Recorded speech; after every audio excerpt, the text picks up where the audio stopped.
In case you were wondering, by the time you're 14 years old, you'll have eaten over 15,000 meals. And when you look back at all the best meals you've ever eaten, I'll bet my big toe not one of them started with a tray. All right, it's meatloaf or fish sticks. Teddy, it's been meatloaf or fish sticks every Friday since school was invented. Just for the record, you should know that meatloaf also goes by several other names. Pepper steak, Swiss steak, cube steak, and Salisbury steak. That's what the cafeteria ladies call variety. And just like the food, the cafeteria ladies even look the same. Except for Emma. She was different from the others. You could see it in her eyes. Don't eat the meatloaf. What are you gonna have, Pete? I'll have the fish sticks.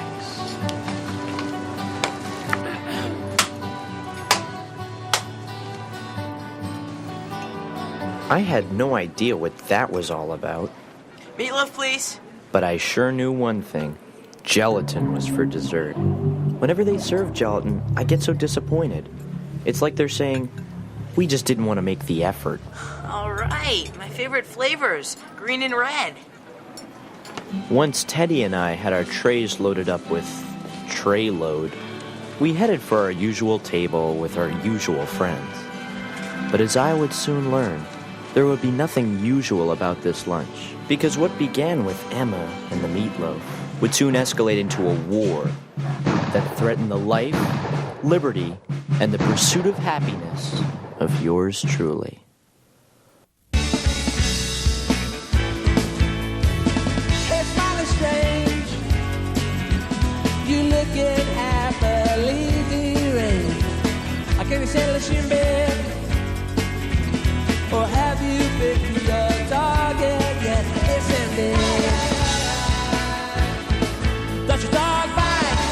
It's ended.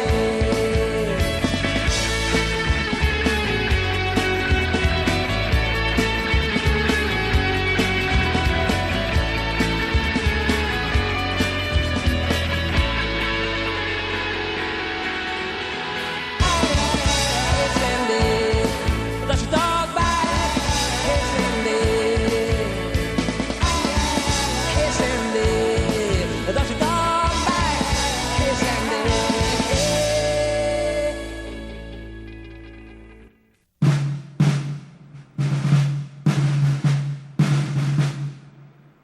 I once heard that when one identical twin knows that something bad is about to happen, the other twin knows it too. Somehow, they just sense it. Well, I think that also goes for best friends. Pete, don't you usually have meatloaf on Friday? Oh, well, today my head said meatloaf, but my heart said fish sticks. Magda, why is the crust always cut off your sandwiches? That's the way I like them. Ellen likes them that way, too. Ah, so it's a girl thing. Hey, Magda, does your mom save the crust?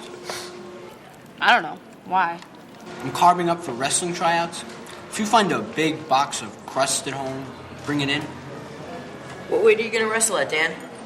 I might go for 118, but there's less competition at 210. Well, when's tryouts? Today. Hey, you gonna finish both of those? Maybe you should eat his tray. Bill's the master of getting milk to shoot out of Teddy's nose. So every lunch, Teddy wears a nose clip. That is, every lunch since the bath. And the guy says, it's just a small load, so I'll drop it here.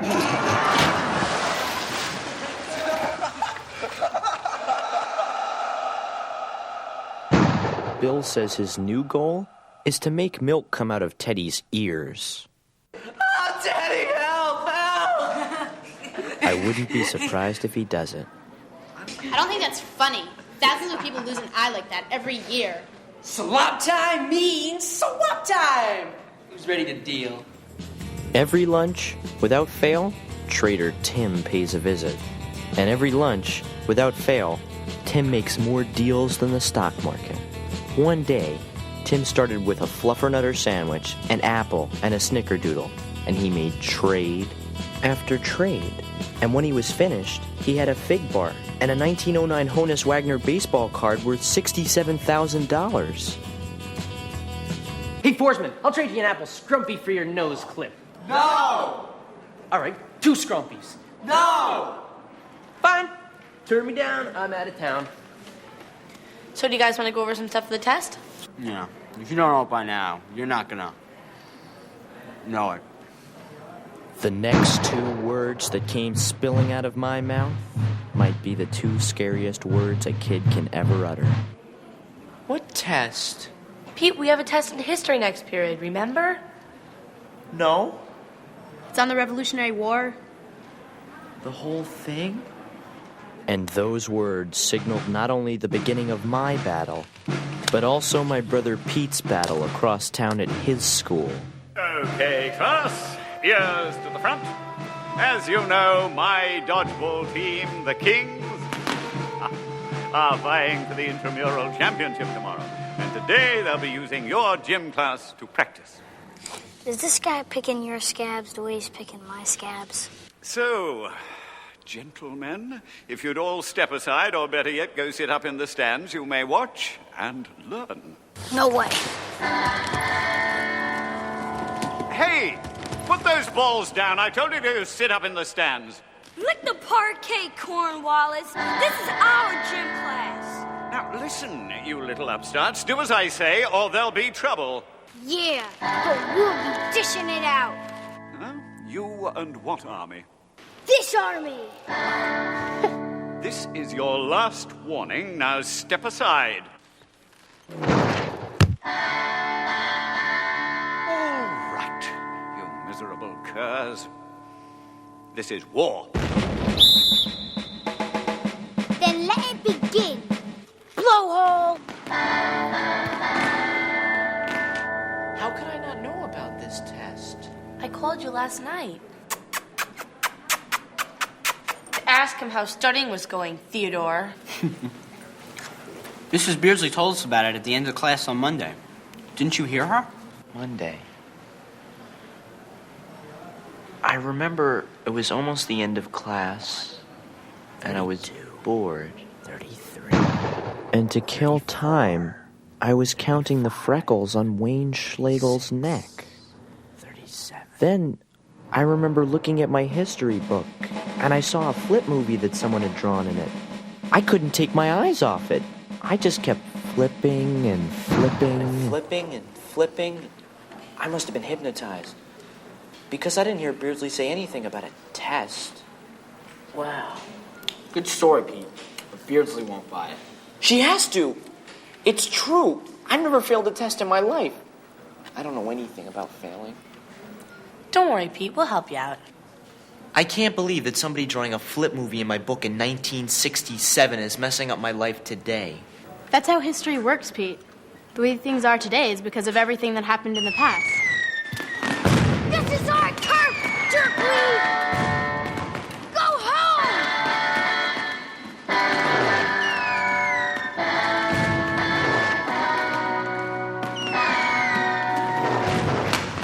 We're bigger and better and stronger than these scalawags. We should be crushing them. What is the problem?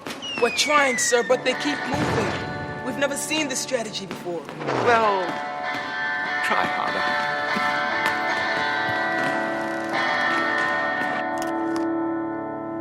Maybe if you tell Mrs. Beardsley what happened, she'll let you take a makeup test. Don't count on it, Pete. Mrs. Beardsley never lets people out of tests. Never. Not once in her whole career. And she's been at this school longer than any other teacher. Don't worry, Pete. What's the worst that could happen? Even if you fail the test, you can still get a C average. But that's not the worst that can happen, Pete. It's not? I heard that Margaret Klumper's brother failed one of Beardsley's tests. She made him touch her legs. Oh, geez, damn, people are eating. Just the thought of looking at Beardsley's legs was enough to make anyone's gut juice curdle. That's because they're covered with big varicose veins. And if you look at them up close, you'll see that the veins on her legs look just like a road map of central Iowa. On the news one day, I heard about a new highway they just built through Iowa. The next day, Beardsley had a new vein in just the right place. I'm not hungry anymore. You're not gonna finish that?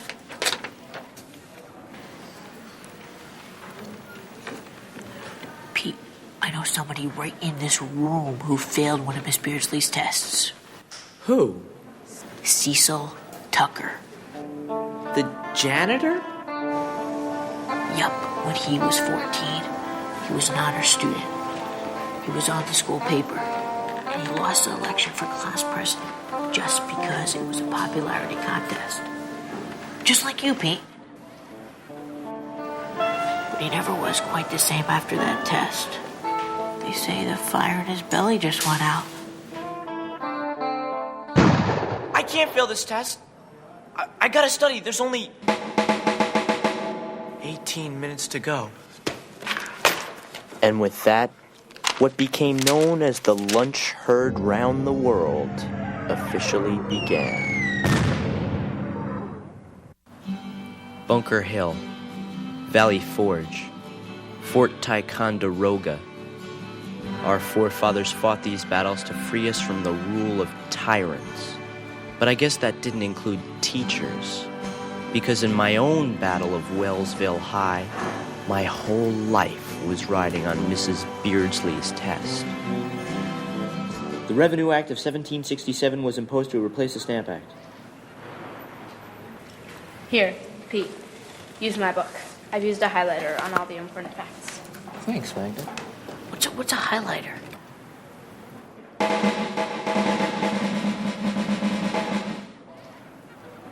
I'll use my own book. Pete, sometimes it helps to remember things if you make up a little rhyme, like John Paul Jones, he laughed at danger. The first ship he commanded was called the Ranger. Here's one. Dumping tea in Boston Harbor caused quite a sensation. It was because of taxation without representation. Yeah, that might work. Does anyone else have one? Yeah, I got one. If Pete fails the test, they'll look like a sucker and end up waxing floors like Cecil Tucker. Yes! Yes! I'm gonna try studying by myself.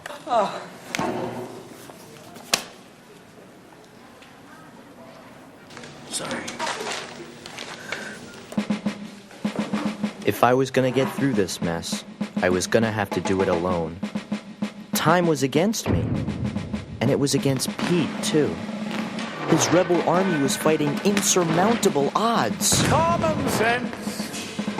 Use your common sense and give up. No chance, Wingnut. All right, everybody.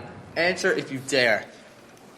What if you could have $1 million a year for the rest of your life, but from now on, you always had to be on your butt? Would you do it? Ooh, good one. Do you guys have to play this stupid game every day? How would I put my contacts in? Teddy, what do you care? You could pay someone to. What am I doing? I can't concentrate. Pete, on a dare, I once ate 17 ice cream bars, and all that sugar threw my brain into hyper overdrive. If you did that, you could probably study a whole night's worth in 15 minutes. That sounds kind of dangerous, Pete. Very dangerous. Glucose poisoning can send you into a sugar shock coma. It can't be that dangerous. Okay, so maybe I was wrong.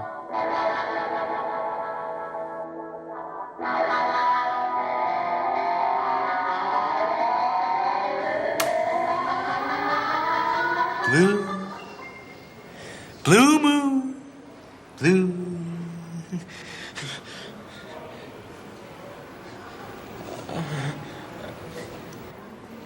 Israel Putnam said, "Don't fire until you see the bites on their thighs."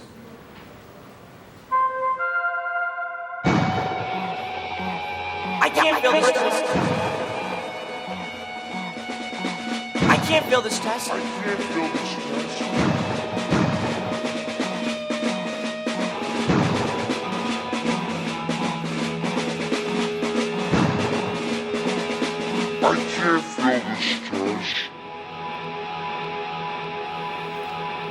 that's not a very good likeness. Who are you? Sergeant William Jasper, that's me in your book. Hey, you gonna finish those? No. Go right ahead. Fish in a stick. Is that one of Ben Franklin's ideas? I don't know. Is that gelatin? Yeah. It's like they're not even trying. I know. Listen, can I ask you a question? I have this test. Well, let me first ask you a question. If you could have an ox cart full of silver and enough silk clothing and three-cornered hats to last you a lifetime, but you had to clean the stables every day with your tongue, would you do it? I don't know. I was hoping you could tell me about the Revolutionary War. My test is on that. Let me ask you this. If you could free yourself from the forces that were oppressing you, but you had to have a rebellious disposition and fight with unrelenting fury, would you do it?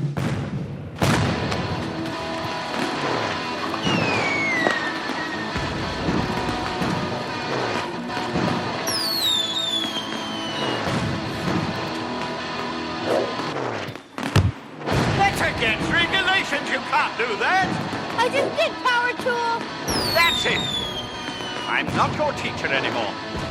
Prepare to fight, you belligerent mongrel. How can I fight? I have nothing to fight with.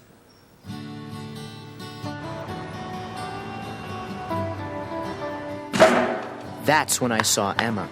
She was escaping. She knew what she would become if she had stayed.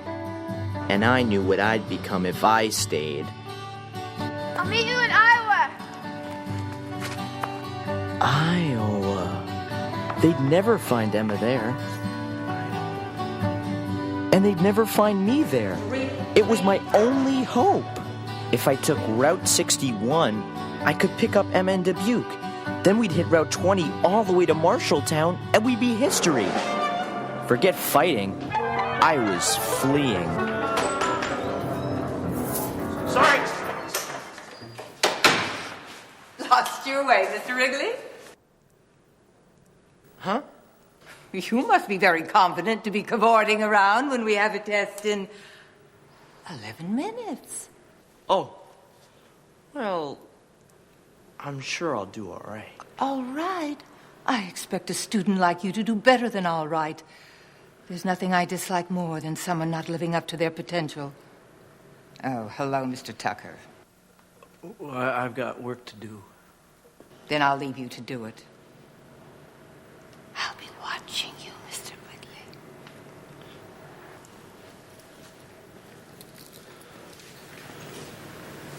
Wrigley. Hello, Mr. Tucker. Hello? Mr. Tucker, could I ask you a question? It's a free country. Did you ever have Mrs. Beardsley as a teacher? Mrs. Beardsley, she teaches history. You took history, right? Well, you don't take history. It takes you deep into its tangled web. I should know.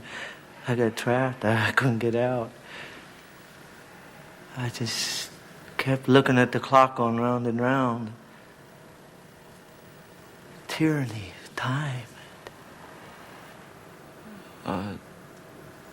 Thanks. All I got now is the shine. The shine? You always see the truth in the shine. The shine? What was that all about? And what was the deal with the clock? Going round and... The clock! Hey, wait a minute.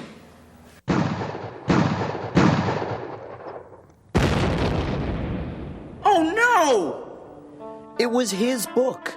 I had Cecil Tucker's book. He was in Mrs. Beardsley's class. And he must have been hypnotized by the same flip movie. That's how history works, Pete. The way things are today is because of everything that happened in the past. Magda was right. And if I didn't get out of this test, I was doomed to repeat history. Cecil's history. The tyranny of time. Tick, tock, tick, tock, goes the clock. Time to give up the ship, scoundrel. Don't do it, Pete! This is our gym class! The Kings had Pete surrounded. There was no way out. Don't ask for whom the bell tolls, it tolls for you, Wriggly. What is your decision? And what was mine? Unless I did something drastic, history was going to repeat itself. Only this time, I'd be the victim. Pete, what are you doing? I can't fail this test, Ellen. It's like Patrick Henry said, if this be treason, make the most of it. I don't think that's what he had in mind. Today it's cheating. Tomorrow, it's overdue library books. What next, Pete? Robbing mini-marts.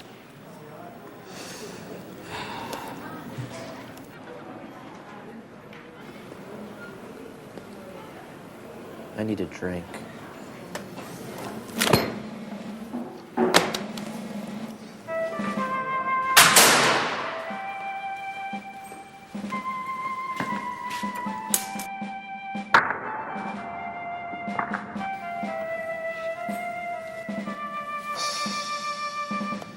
The shine.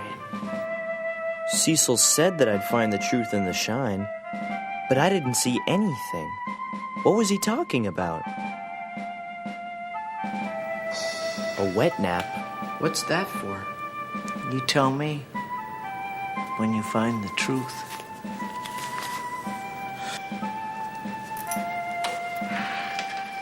That's when it all became clear to me. As I stared into the shine, the truth stared back. And the truth was that Pete Wrigley was no quitter. Your last words, scoundrel. Speak them now. You must surrender or die.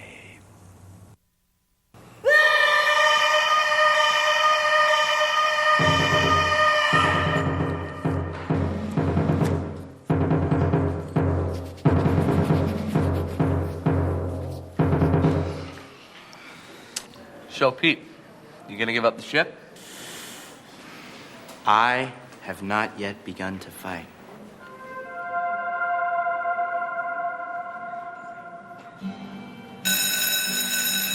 So that's how I made the Wellsville High School history books, as the 965th kid to receive a C+ from Mrs. Beardsley. And in the end, maybe I didn't know all of the names, dates, and milestones of the Revolutionary War, but like Pete, I knew something just as important, that whether you're fighting for freedom or just a grade, you must fight with honor and courage.